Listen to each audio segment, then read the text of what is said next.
Hey guys, Czar here with a quick flash chat. Just had a really good question on one of my YouTube videos from today, as a matter of fact.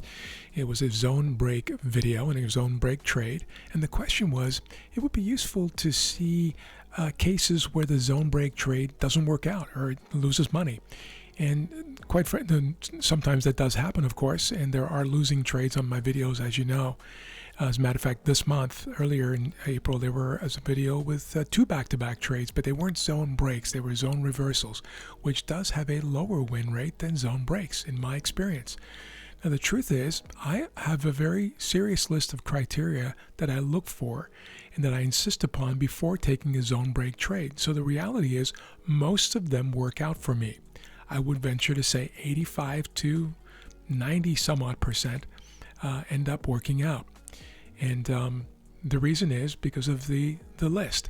And here it is. Let's pull it up. Zone break trades, avoiding fake outs or avoiding weak setups. And here's what I insist upon doing. I need to make sure that I avoided trading the open range chaos. If you trade a zone break in the first 10 or 15 minutes of the day, anything can happen. I avoided trading near news events. Obviously, that's gambling. There was a clean break and close into a fresh zone. If there was no break into a fresh zone, it's not a zone break. There was clean traffic to the left. So nothing to stop this thing from moving forward once it had broken. I waited for the signal candle to close. This is a big one, guys. I always wait for the candle to close on a legitimate zone break trade. Many of you don't. I know this because you contact me and I say, well, did you wait for it to close? The answer is no. There were no rejection wicks nearby. This is a big one. I've done many videos on rejection wicks and why they matter. The current move is not overextended. If you're taking a zone break trade, even if the candle is closed, but the move has already gone, 1, 2, 3% or several hundred points, for instance, it's a bit exhausted at that point, and anything can happen. There was a recent pullback on lower time frames. This means a little retracement, orderly pullback before taking the trade. You'll see me do this very often.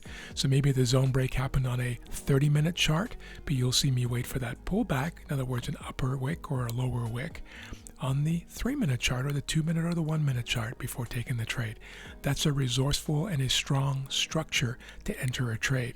I carefully considered the time of the day. If you're taking zone breaks during the twilight zone, lunchtime, anything can happen. Those can fail. They can fail fairly often. If you're taking a zone break in the last 10 minutes of the day, anything can happen, and so on and so forth. I carefully considered the higher time frame trend, looking to make sure that the higher time frame typically agrees with the trade, unless the setup is so stellar that I will take it anyway. But that's why I show my daily and 30-minute and 3 or 5 or 2-minute on the same grid now, so that you can see what my mindset is around those things. Here's what I'm going to tell you. If you are ensuring that all of these elements are met with your zone break trades, and all other things being equal, of course, that they're a proper zone break, your zones are drawn properly and so on, then you will rarely take a loss in a zone break trade, in my experience. If you can show me examples of zone breaks that didn't work, I would love to see them, and I can explain to you why I think they didn't work, or perhaps that's just one of the few that was a legitimate loss that you should have taken. Hope that helps, guys. Great questions. Thank you, and I will talk to you soon.